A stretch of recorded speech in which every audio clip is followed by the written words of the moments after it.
सभी को डॉक्टर राजीव रंजन का नमस्कार। दोस्तों, बहुत बार मेरे मरीज पूछते हैं कि सर मैं चावल खाऊं या नहीं खाऊं, मैं आटा खाऊं या नहीं खाऊं, रोटी खाऊं या नहीं खाऊं, मुझे गठिया बीमारी है, मुझे जोड़ों में दर्द होता है। तो किसी ने कहा है कि चावल बंद कर दो, रोटी बंद कर दो। तो बहुत सारा कन्फ्यूज़न मरीज के दिमाग में चलते रहता है। हर तरह की बातें हर जगह से सुनने को मिलती है। तो क्या सच है? साइंस क्या बताता है कि क्या खाना चाहिए? राइस बंद कर देना चाहिए? आटा बिल्कुल नहीं लेना चाहिए?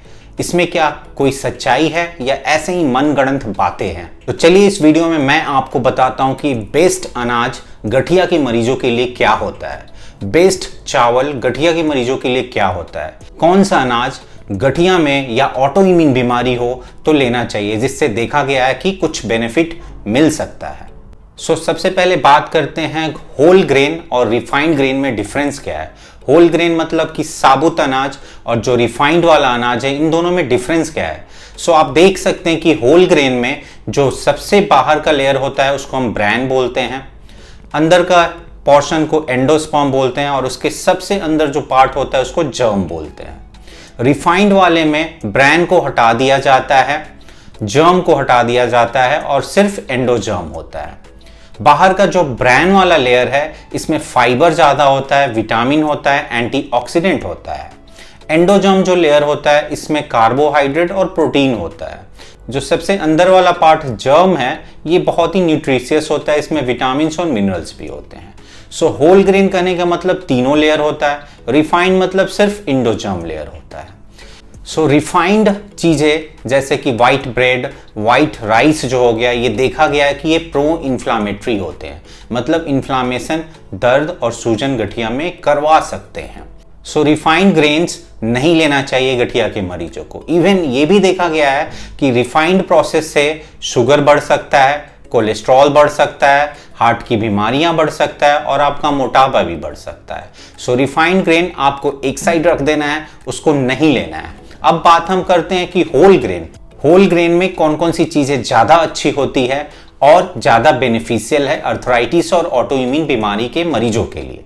पहला जो इंपॉर्टेंट है वो है होल व्हीट, जिसको हम गेहूं का आटा भी बोलते हैं, या दलिया, जो कि एक प्रकार के होल व्हीट से ही बनता है। तो दलिया गेहूं के आटे से ज्यादा फायदेमंद है, लेकिन गेहूं का आटा और उसकी रोटियां ली जा सकती है।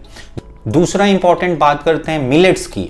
मिलेट्स में आप जनरली बोल सकते हैं कि इसमें बाजरा, रागी, ज्वार, ये सब सारे अनाज मिलेट्स में आते हैं, और इसमें देखा गया है कि आयरन की कंटेंट, अमीनो एसिड की कंटेंट, फोलिक एसिड का कंटेंट, हाई फाइबर होता है, और ये सबसे इंपॉर्टेंट है, ये ग्लूटेन फ्री होता है। तो जिनको ग्लूटेन से गठिया का दर्द बढ़ जाता है, ग्लूटेन खाने से बढ़ जाता है, या ग्लूटेन सेंसिटिव है जिसको सीलिएक डिजीज भी बोलते हैं, जिनमें ग्लूटेन बिल्कुल नहीं दिया जाता है, अगर वैसी बीमारियां हैं तो ये मिलेट्स उनके लिए बहुत ही फायदेमंद है। यहां तक देखा गया है कि ये शुगर को भी कंट्रोल करता है, कोलेस्ट्रॉल को भी कम करता है, हार्ट की बीमारियां को भी कम करता है, उसके साथ साथ गॉल स्टोन की बीमारी है उसको भी कम करता है, और गठिया और ऑटो इम्यून बीमारियों में भी मिलेट्स फायदेमंद देखा गया है।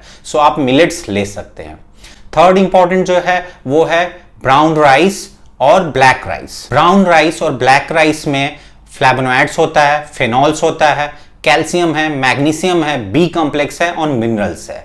इससे काफी फायदेमंद देखे गए हैं और ये इन्फ्लामेशन को कम कर सकते हैं।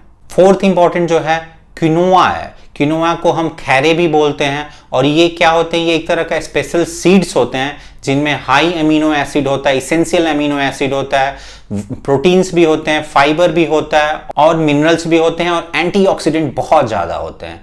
एंटीऑक्सीडेंट होने के कारण ये बीपी को भी कम करता है, हार्ट की बीमारियों को भी कम करता है, कोलेस्ट्रॉल को कम करता है, और डायबिटीज के मरीजों के लिए भी फायदेमंद देखा गया है। साथ ही साथ ये अर्थराइटिस को भी कम कर सकता है।